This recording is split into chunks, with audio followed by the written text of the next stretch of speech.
오늘 주시는 하나님의 말씀 시편 37편 1절로 8절 말씀입니다. 구약성경 828쪽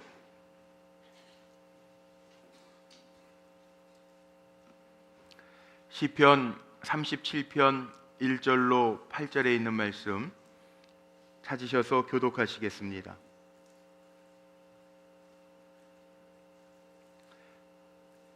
제가 먼저 1절 말씀 받들어 읽겠습니다. 악을 행하는 자들 때문에 불평하지 말며 불의를 행하는 자들을 시기하지 말지어다.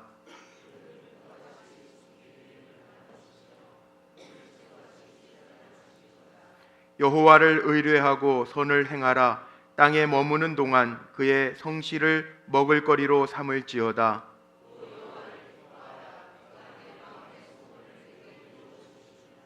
내 길을 여호와께 맡기라. 그를 의지하면 그가 이루시고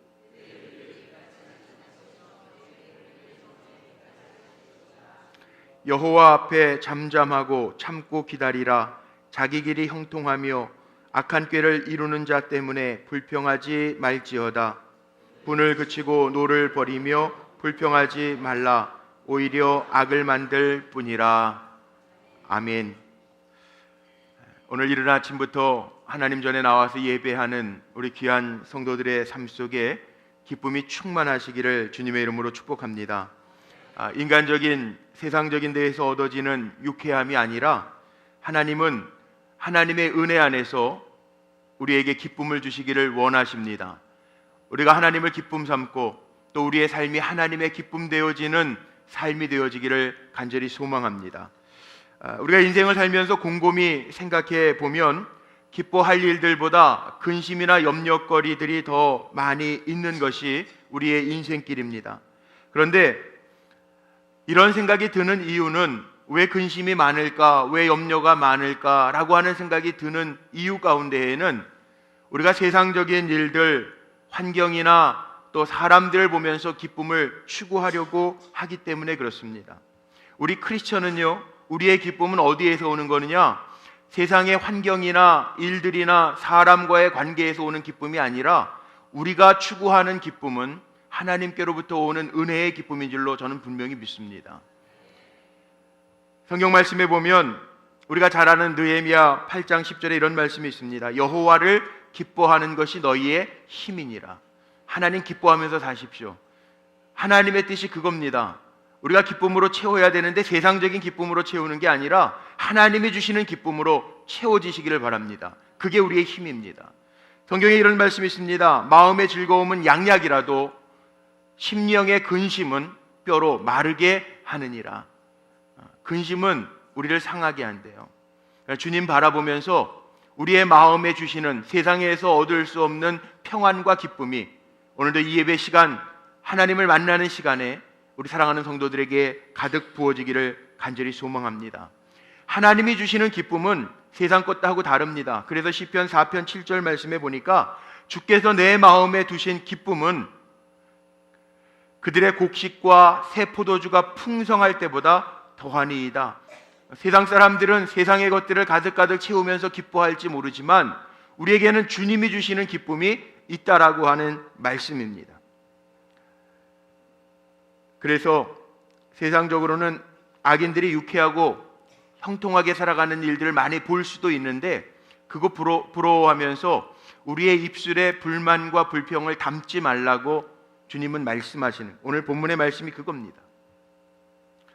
우리가 약할지라도 하나님 야곱에게 이런 말씀하시죠. 이사야서 41장에 보면 예전에는 너 지렁이 같은 야곱아 그랬는데 개역 개정판에 보니까 버러지 같은 너 야곱아, 너희 이스라엘 사람들아 두려워하지 말라. 나 여호와가 말하노니 내가 너를 도울 것이라. 우리가 약해도 지렁이와 같아도 버러지와 같아도 이 땅에서 살아가면서 약하게 보일지라도 두려워하지 말라는 거예요. 왜? 우리에게는 강하신 하나님이 우리를 도와주시기 때문에 그렇다는 거예요. 그 하나님의 도와주심의 은혜로 기쁨이 가득한 성도들 되시기를 간절히 소망합니다. 옆에 분들 한번 이렇게 축복을 좀 해봤으면 좋겠는데 세상적 유쾌함이 아닌 철저하게 하나님께서 주시는 은혜의 기쁨이기 때문에 한번 축복해 주십시오. 은혜로 주시는 기쁨으로 가득하시기를 바랍니다. 한 번만 좀 인사하세요. 축복입니다. 은혜로 주시는 기쁨으로 가득하시기를 바랍니다. 예. 물론 세상 사람들도 기쁨을 추구합니다. 우리 몸에 호르몬 가운데 많이 들어보셨을 거예요. 엔돌핀이라고 하는 호르몬이 있는데 예전에는 사람들이 기쁠 때 나오는 호르몬 엔돌핀, 그래서 그 엔돌핀이 우리를 건강하게 한다고 이야기를 많이 했었는데 요즘 연구에 의하면 엔돌핀은 기쁠 때만 나오는 게 아니라고 그러더라고요. 엔돌핀이라고 하는 호르몬은 우리가 긴장을 하거나 아니면 무슨 스트레스를 받을 때 우리의 몸에 그 안정감을 유지하기 위해서 우리 내인성, 우리 안에서 스스로 분비되어서 만들어서 우리의 삶을 조절해주는 기능을 가지고 있다고 이야기합니다.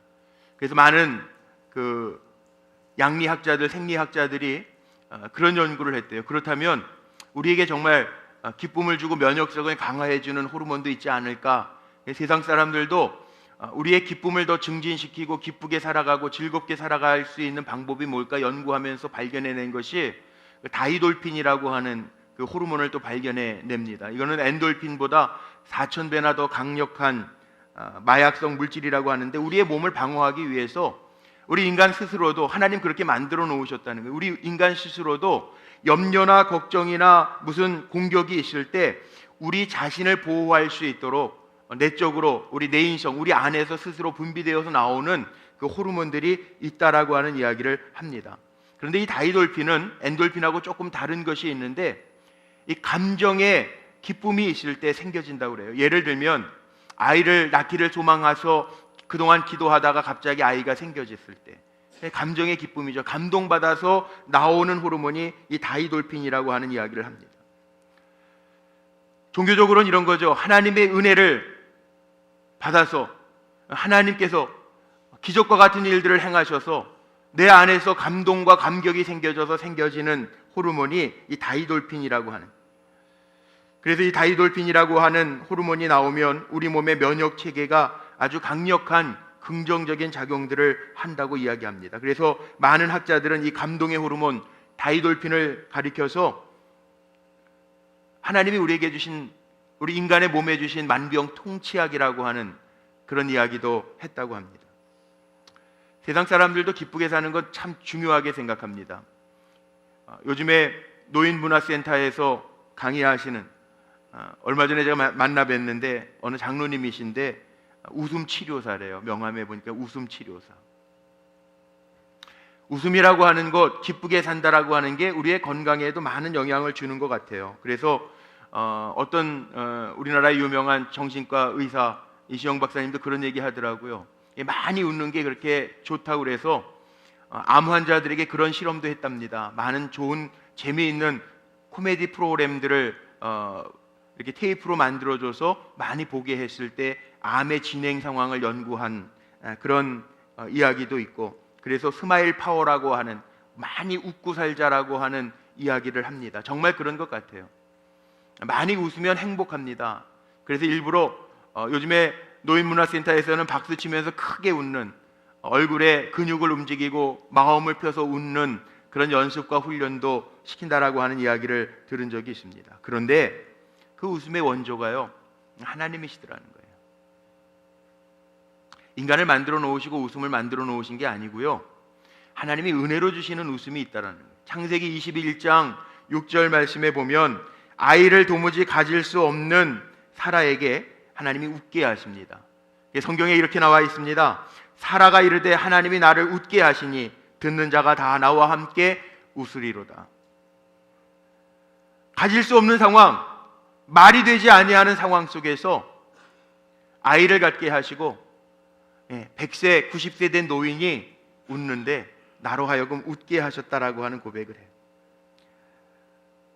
우리의 기쁨은 세상적으로 노력해서 얻어지는 기쁨이 아니라 하나님이 웃게 하시는 은혜의 기쁨이라고 하는 것을 꼭 기억하시기를 바랍니다. 살면서 문제가 없는 사람이 없습니다. 우리의 인생은 문제투성입니다. 그래서 많은 사람들이 이 장애나 문제를 어떻게 뛰어넘을 수 있을까 고민도 하고 염려도 하면서 살아갑니다. 수많은 역경들이 우리에게 있습니다. 그런데 문제를 보는 시각이 우리 믿음의 사람들은 바뀌어져야 됩니다. 어떻게? 하나님이 은혜를 주시면 이 문제가 기쁨으로 바뀌겠구나 라고 하는 믿음이 우리 안에 있어야 합니다. 누가복음 1장에 보면 처녀가 잉태했다라고 하는 예수님의 탄생에 대한 이야기가 나옵니다.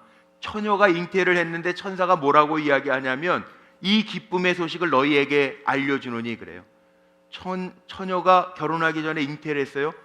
물론 요즘에는 결혼하기 전에 혼수 용품으로 아이를 미리 만든다는 얘기도 있지만 처녀가 잉태를 했단 말이에요. 이 당시에.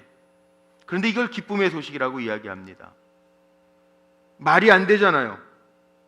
어떻게 처녀가 잉태를 했는데 그 당시에 세상적인 가치관으로는 도무지 이해할 수 없는 사건인데 천사는 사람들에게 나타나서 이것이 우리에게는 큰 기쁨의 소식이라고 전해주는데, 얼마 전에 스페인 오비에도 성당에서 예수님이 십자가에 못 박혀 죽으시고 달려 돌아가셨을 때 저를 쌌던 얼굴에 두건이 스페인에 있는 오비에도 성당에서 발견되어서 그 DNA를 검사를 했답니다. 근데 얼마나 신기한 거냐면, 뉴스 아마 보셨을 거예요. 과학계에도 굉장히 큰 충격이라고 하는데, 이 예수님의 피가 이렇게 긴 시간이 있으면 DNA, 죽어있는 피에는 DNA를 검사할 수가 없는데 살아있다는 거예요. 2000년이 지났는데도.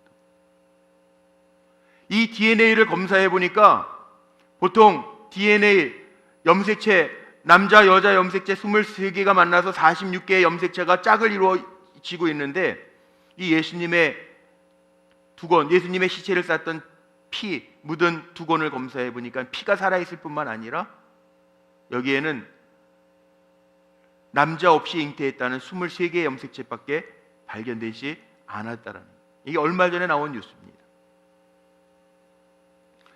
이 이유는 처녀가 잉태하여 아들을 낳을 것인데 이 기쁜 소식을 너희에게 주시겠다고 하는 이유는 이게 하나님의 능력, 우리와 함께 하시겠다고 하는 임마누엘 하나님의 능력을 우리에게 보여주고 계시는 겁니다. 우리에게 하나님의 임재와 다스려 주심이 기쁨이라고 하는 것을 잊지 마시기를 바랍니다. 하나님이 주시는 은혜가 우리에게는 기쁨입니다. 기쁨은 하나님이 우리에게 주시는 은혜의 증거입니다.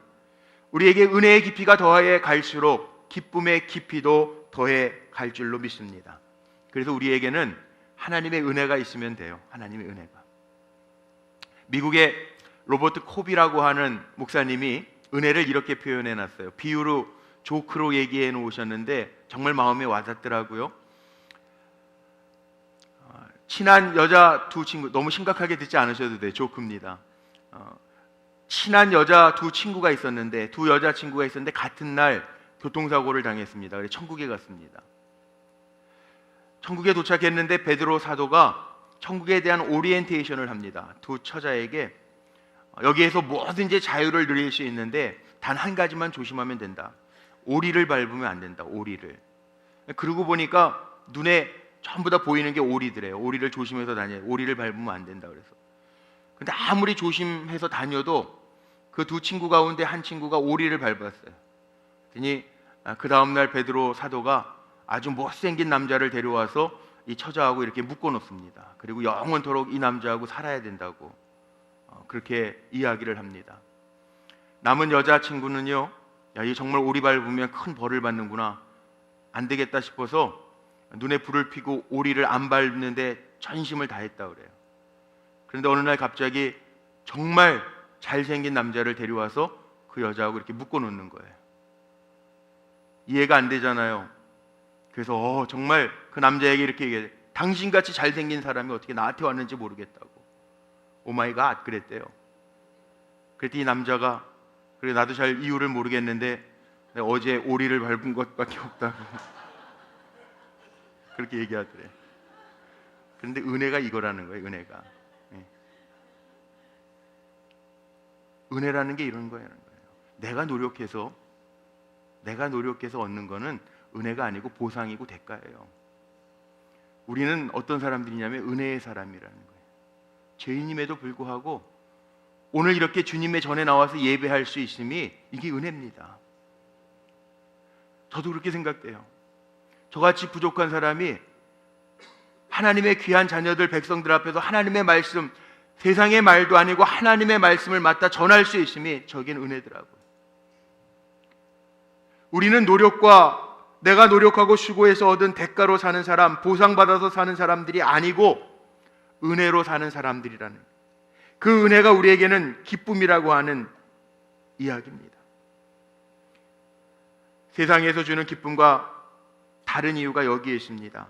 세상 사람들은 세상의 것들을 얻었을 때 그것이 기쁨이라고 이야기하지만 우리는 뭐가 기쁨이냐 하면 하나님이 주신 것으로 인하여 감사하고 누릴 수 있는 것이 기쁨인 줄로 믿습니다. 그런데 이 기쁨을 우리가 채우기 위해서 어떻게 해야 되느냐? 하나님이 주시는 은혜의 기쁨을 채우기 위해서는 우리가 어떻게 살아야 되느냐? 오늘 시편 37편에 아주 중요한 고백들이 나옵니다. 첫째는 원망과 불평을 하지 말라고 이야기합니다. 오늘 1절 말씀에도, 함께 읽은 7절 말씀에도 행악자들, 세상에 기쁨을 추구하는 사람들, 세상에서 형통함이나 또 번성을 누리는 사람들 보면서 불평하거나 원망하지 말라고 이야기합니다. 왜? 원망과 불평은 하나님이 허락하시는 축복을 가로막기 때문에 그렇습니다. 이스라엘 백성들이, 모세가 이끌었던 이스라엘 백성들이 가나안 땅에 들어가지 못한 이유가 뭡니까? 하나님 앞에서 원망하고 불평했기 때문에 그렇습니다. 하나님이 인도하시면서 은혜로 만나를 먹여주시고 사막의 광야에 물을 내시고 먹여주시고 고기가 먹고 싶다고 그럴 때 메추라기를 보내셔서 길에 차고 넘치도록 이빨 사이에 고기가 끼어서 냄새가 날 정도로 먹여주셨는데 그 은혜는 까맣게 잊어버리고 다른 사람들의 모습을 보면서 원망과 불평할 때 하나님은 그들을 가나안 땅으로 들여놓지 아니하시고 가데스 바네아 땅에서 멸하십니다. 원망과 불평은 하나님의 복을 가로막는 장애물입니다. 그래서 그걸 제거하라는 거예요.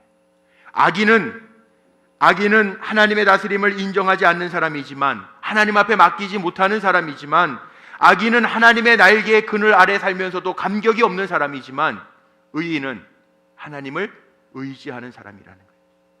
노아와 아브라함처럼 하나님의 절대 주권을 인정하시고 하나님 말씀하시면 순종하십시오. 때로는 문제가 있어서 지금 당장 세상 사람들이 누리는 기쁨이 없다 한다 할지라도 우리 한 번만 좀 따라해 볼까요? 하나님이 하시겠지. 예, 이거예요. 우리는 은혜의 사람이니까 문제가 있어서, 장애가 있어서 내 앞에 놓여 있을지라도, 내가 부족해서 그 문제를 치울 수 없을지라도 하나님이 하시겠지.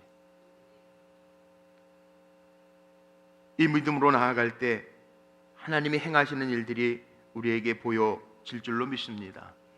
성경의 약속은 우리는 하나님의 백성은 믿음으로 순종하는 자는 하나님이 책임져 주시겠다고 약속하고 계십니다. 행악자나 불의를 행하는 자들은 오늘 2절 말씀에 보니까 그들은 풀과 같이 속히 배임을 당할 것이며 푸른 채소같이 쇠잔할 것이로다 고백하고 있어요. 그러나 의인은 버림당하거나 잘못되지 않습니다. 기억하십시오. 우리의 마음속에 잠재의식이라고 하는 게 있는데 불평이나 원망은 제거해버리라는 거예요. 그 잠재의식이 늘 존재하면 언제든지 다른 형태로 나타난다는 거예요. 미국의 유명한 심리학자면서 의학자인 더글라스라고 하는 사람이 이런 연구를 했습니다. 우리나라에만 이 고부간의 갈등이 있는 게 아니고 미국에도 있는데, 시어머니를 두려워하고 불편해하는 며느리는요, 시어머니가 온다 그러면 청소하면서도 넘어져서 다칠 확률이 아주 많다는 거예요. 우리나라 이런 명절 증후군 같은 거 있지 않습니까? 일하는 거에 대해서 두려움 가지고 있는 분들, 우리 며느님들은 그런 경험 많이 하잖아요. 명절이 다가오면 아프잖아요. 그 마음속에 품고 있는 잠재의식이 우리를 그렇게 이끈다는 거예요. 그래서 불평과 원망은 다 버리라는 거죠. 이 불평과 원망을 이길 수 있는 방법은 감사라는 겁니다. 오늘 찬양 그렇게 해주셨는데 우리 감사하는 거예요. 감사하면 우리의 삶 속에 원망과 불평은 줄게 되어 있다는 거예요. 줄게 되어 있다.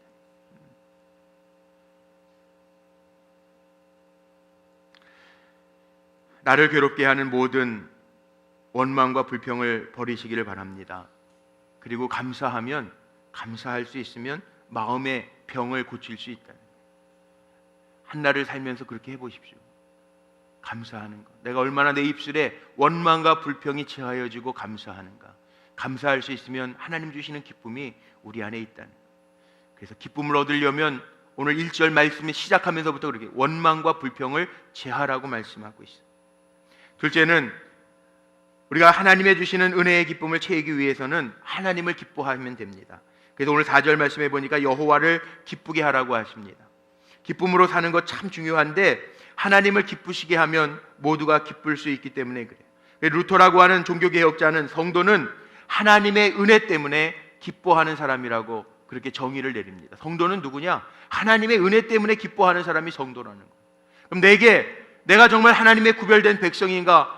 우리를 점검해 볼 때 하나님의 주신 은혜에 내가 만족하고 기뻐하는지를 점검해 보면 답이 나온다라는 이야기입니다. 잠언 3장 4절 말씀에도 하나님을 기쁘시게 하면 그리하면 내가 하나님과 사람 앞에서 은총과 귀중히 여김을 받으리라 약속하고 계십니다. 하나님을 기쁘시게 할 수 있는 방법은 다른 방법이 없습니다. 성경에서 우리에게 알려주는 방법은 분명하게 기록되어져 있어요. 히브리서 11장 6절 말씀에 보면 믿음이 없이는 하나님을 기쁘시게 하지 못하나니, 믿음 가지고 사는 거예요. 하나님 기쁘시게 하려면 우리의 삶 속에 주님을 바라보는 믿음이 있으면 돼요. 믿음으로 홍해가 갈라졌고 믿음으로 요단을 건넜고 믿음으로 여리고가 무너졌어요. 하나님이 나를 사랑하시고 하나님이 나를 향한 계획을 가지고 계시다라고 하는 그 믿음 가지고 주님의 말씀에 순종하며 달려가시기를 바랍니다. 하나님의 기쁨이 우리에게 채워질 줄로 믿습니다. 또 하나 누가복음에 보면 분명하게 이야기합니다. 누가복음 15장 7절 말씀에 하나님이 기뻐하시는 게 있어요. 내가 너희에게 이르노니 이와 같이 죄인 한 사람이 회개하면 하늘에서 회개할 것이 없는 의인 99으로 말미암아 기뻐하는 것보다 내가 더하리라. 무슨 얘기입니까? 잃어버린 양 하나 찾아오는 거, 하나님이 그렇게 천하보다 소중하게 여기는 영혼을 구원하는 일, 이거 하나님 기뻐하시는 일이라는 거예요. 지난주에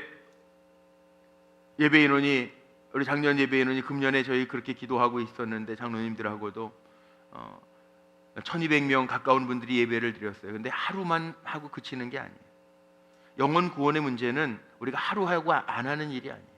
물론 오시는 분들도 잘 돌보면서 교회에 정착하고 양육받고 하나님의 백성으로 성장할 수 있도록 우리가 도와야 되겠지만, 우리가 해야 할 일이 전도 하루 한 번, 한 주일 지켰다고 다가 아니라는 거죠.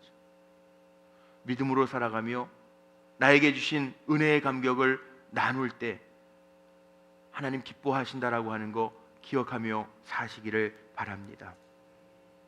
셋째는 하나님 앞에 맡기는 겁니다. 5절 말씀해 보니까 하나님께 맡기면 하나님이 이루신대요. 하나님 앞에 맡겨놓으면 이루시는 하나님이 계시기 때문에 우리 안에 기쁨이 가득하다라고 하는 이야기입니다. 잠언 16장 3절에도 우리가 잘 아는 말씀이 있습니다. 너희 행사를 하나님께 맡기라. 그리하면 내가 경영하는 것이 이루리라. 하나님이 책임져 주신다라는 거죠. 맡기지 못해서 불안하고 염려스러운 것이 문제입니다. 오늘도 하나님께 예배하는 자리에 나오셨는데 우리의 무거운 짐들, 염려, 근심을 다 하나님 앞에 맡기십시오. 예배 1시간 드리면서 내려놓았다가 집에 갈 때 다시 이렇게 싸가지고 가지 마시고요. 다 내려놓으십시오. 염려와 근심은 다 내어 맡기십시오. 이게 믿음입니다. 내어 맡기는 것이 믿음입니다. 하나님이 하실 줄로 믿고 내려놓는 것이 믿음입니다. 노이로제 환자가 다른 게 아니래요. 염려하는 환자가 노이로제 환자라는 거예요. 혹시 내가 이대로 죽지 않을까? 내 남편 출근했는데 잘못되지 않을까? 아이들 학교 보내놓고 학교 잘 다닐까? 염려하는 거. 요즘에는 우리 어느 권사님 저한테 문자를 보냈는데, 목사님 요즘에 카톡으로 우리 성도님들한테 막 도는 영상이 있는데 한번 봐주세요. 무슨 국방부 무슨 어떤 장군 출신인데 12월 달에 전쟁이 일어난다고 그러는데 이게 무슨 말인지 모르겠어요. 염려하지 마세요. 염려하지 마세요. 예. 아주 공개적으로 얘기하는데 염려하지 마세요. 뭐 속회마다 돌아보고 막 그랬다면서요. 뉴스에도 나왔더라고요. 제가 지난주에 보니까. 하나님 앞에 맡기세요. 전쟁이 일어나도요. 뭐 일어날 일도 없겠지만 일어나도요.